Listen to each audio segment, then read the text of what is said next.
এই রকম যে বিপদে পড়ব ভাবতেই পারিনি বৃন্দাবনে এসে, শেষে পালিয়ে যেতে হলো। রাধে রাধে বন্ধুরা, কেমন আছো সবাই? আশা করি সবাই ভালো আছো, সুস্থ আছো। একটা নতুন ব্লগে তোমাদের সকলকে স্বাগত জানিয়ে শুরু করছি। এই যে আজকে খুব রোদ উঠেছে আর দরজাটা খুলতেই দেখি বাঁদরটা সামনে বসে আছে। আমি জামা কাপড় তুলো বলে যাচ্ছিলাম, দেখি কেমনভাবে বসে আছে, দেখে মায়া লাগলো। আর আজকে সখীদের এই যে ছাদের জানলাটা খোলা হয়নি, তো এখন খুলে দেবো। খুব রোদ উঠেছে আর ওয়েদারটা একটু দেখো, মানে ধুধু করছে, এত রোদ। আর অনেকেই জিজ্ঞাসা করছো যে গরমকালে এখানে কেমন গরম পড়ে। তো আমরা যেরকম কলকাতায় যে গরমটা পড়ে, এখানে কিন্তু তখন সেই গরমটা পড়ে না। এখানকার গরম লু বয়, ঘাম দেবে না, এরকম গরম। তো এরকম অনেকেই জিজ্ঞাসা করছে যে ভয় পাও যে কেমন গরম। ঘাম দেবে না, লু বয়, মুখে চাপা দিয়ে ঘুরতে পারা যাবে। স্কিনটা যারা যারা করবে রোদ লাগলে, কিন্তু ঘাম দেবে না। যখনই ঘরে ঢুকি বা বাইরে বেরোই, তো ছিটকানিটা দিয়ে ঢুকতে আর বেরোতে হবে, নইলেও আবার ঘরে ঢুকে যাচ্ছে আর ওর ঘর থেকে এটা ওটা নিয়ে পালিয়ে যাচ্ছে। নাও, খাও, টাটা।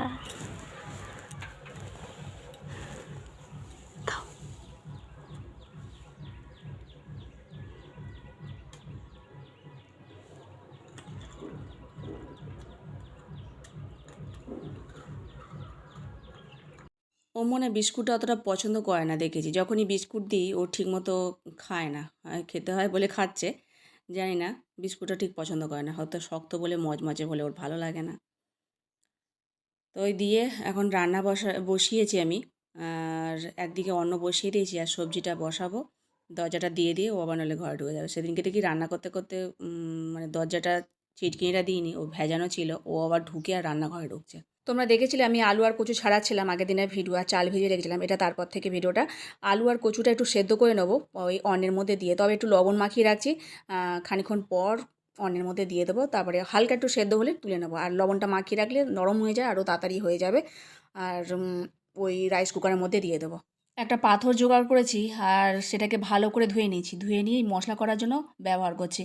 কেননা হামলদিস্তায় ভালো করে পেস্ট হয় না, কেমন ধরনের চেয়ে চেয়ে থাকে। কাঁচা লঙ্কা হোক, আদা হোক, এই দুটোই তো পেস্ট করি, কিন্তু থেতোটা ভালো হয় না, চেয়ে চেয়ে থাকে বলে আমি এটা জোগাড় করেছি। আর এখানে তো সব কিছুই পাথরে, তো এরকম পাওয়া যায় পাথর।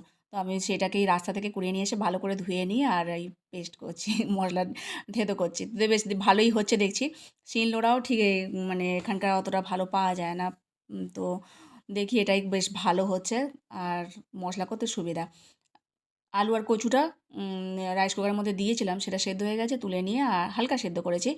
জিরে গুঁড়ো আর ধনে গুঁড়ো দিয়ে রান্নাটা করব। কড়াতে জিরে ফোড়ন দিয়ে একেবারে বসিয়ে দিলাম। আলু কচুটা ভাজা হবে, নুন হলুদ দিয়ে দিচ্ছি, দিয়ে আর ভাজা ভাজা করছি। তারপরে এই মশলাটা তুলে ওর মধ্যে দিয়ে দেবো আর একটু কাশ্মীরি লঙ্কার গুঁড়ো দেবো, কালারটাও সুন্দর হবে।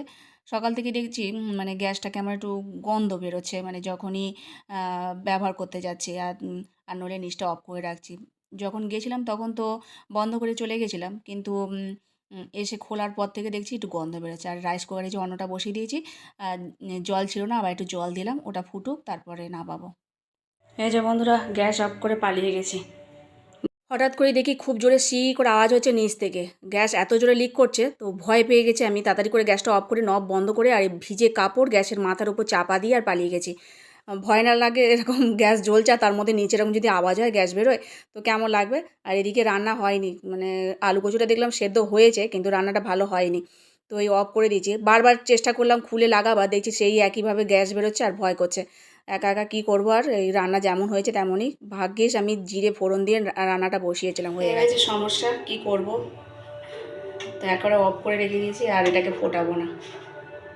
ফুটে গেছে, সেদ্ধ যেমন হয়ে গেছে, ফুটেও গেছে। এই আলু আর কচু একটু গালিয়ে নিই আর ভাগ্যিস। ভয়েসটা অফ করতে হলো বন্ধুরা, পেছনে ব্যাকগ্রাউন্ডে দেখছি মিউজিক আসছে, তো খুব জোরে জোরে আওয়াজ আসছে, আবার কপিরাইট হবে।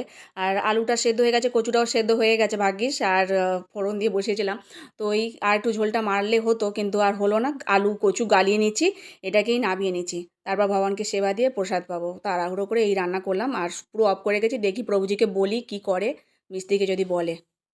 ভগবানকে সেবা দিয়ে দিয়েছি, সাথে লেবু ছিল, একটু লবণ দিয়ে আর ভগবানকে সেবা দিয়েছি। আর রসাটাকে আর একটু মানে ফোটালে একটু গাঢ় ভাবটা হতো, ফুটে গেছে, শুধু গ্রেভি মতোটা হয়নি, সেই জন্য এরকম ট্যালট্যালে লাগছে। রাতে বন্ধুরা, এটা হলো নেক্সট ডে। এই যে এটা খারাপ হয়ে গেছে, তাই মিস্ত্রি এসে চেঞ্জ করে দিয়েছে।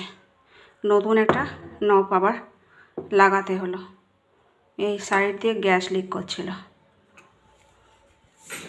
এই যে এটা নতুন এবার লাগিয়েছি, তবে আবার রান্না করতে পারবো।